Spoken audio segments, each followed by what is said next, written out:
So you know what's something that we all have in common? Well, it's got to be habits.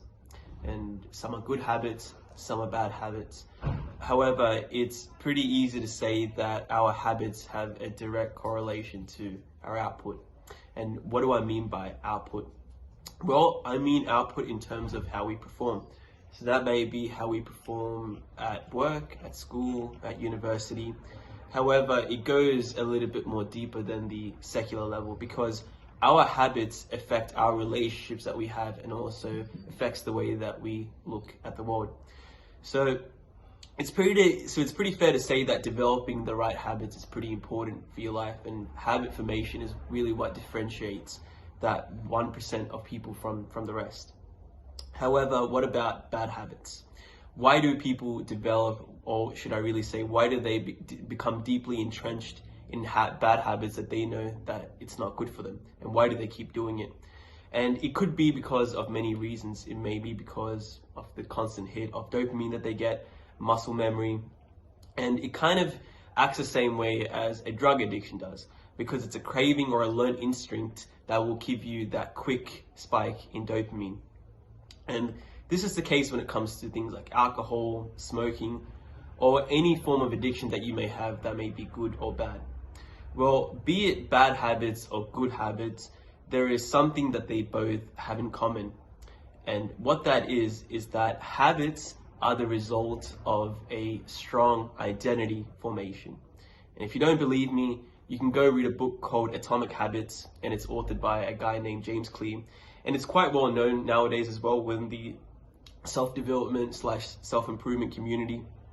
But I'm guessing you don't want to read it, so that's fine. You can just watch this instead. So if you want to form a good habit, then what you must do is that you must form a strong identity around it. And how is that possible? Well, for example, let's say that you want to become a boxer. And what does that entail? Well, for that goal to become a reality, it's true that you have to adopt certain habits. And these habits may include adopting a nutritious diet, regular workouts, endurance training, conditioning work, bag work, a couple of rounds of sparring, and so on. So you may start these habits initially because of the initial boost or burst of motivation. However, you only seem to stick to these habits for a few weeks before you give up entirely altogether. And this happened because you never really formed a strong identity surrounding your habit. And in order to stick to these habits, you must first form an identity, which is you must identify as that boxer. So you have to ask yourself, what does a boxer do? How would a boxer act? And more importantly, how would a boxer think? So would a boxer eat junk food, or would he or she eat foods that are rich in micro and macronutrients? Would a boxer sleep in, or instead would they go and do some road work or run drills? So if you identify as a boxer, for example, it subconsciously equips you to make better decisions that are focused on your goals. And why? Because again, you have formed an identity.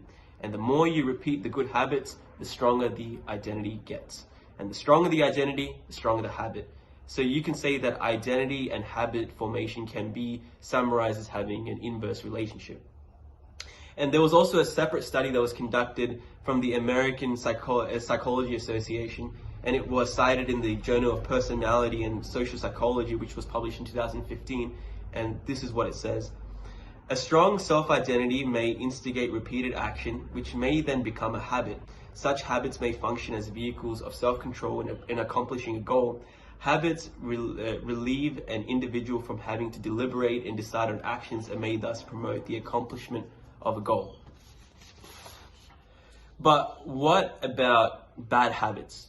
Well, it kind of works the same way. So let's say that you're trying to quit alcohol, for example, and when being offered a drink, never approach the situation and think of yourself as a person who is trying to quit alcohol.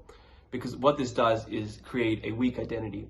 So your identity is already of an alcoholic at this point, and you're only really trying to delay the inevitable. Because when someone eventually offers you a drink, it wouldn't take that much persuasion because you would eventually accept that drink because of peer pressure, and then you're again spiraling down that bad habit once again.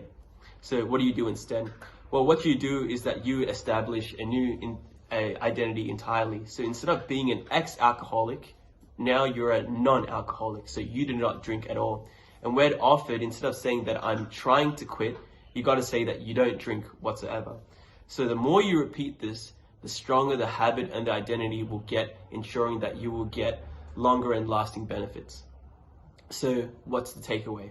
And again, I hate to sound like a broken record, but habits are a result of forming identities.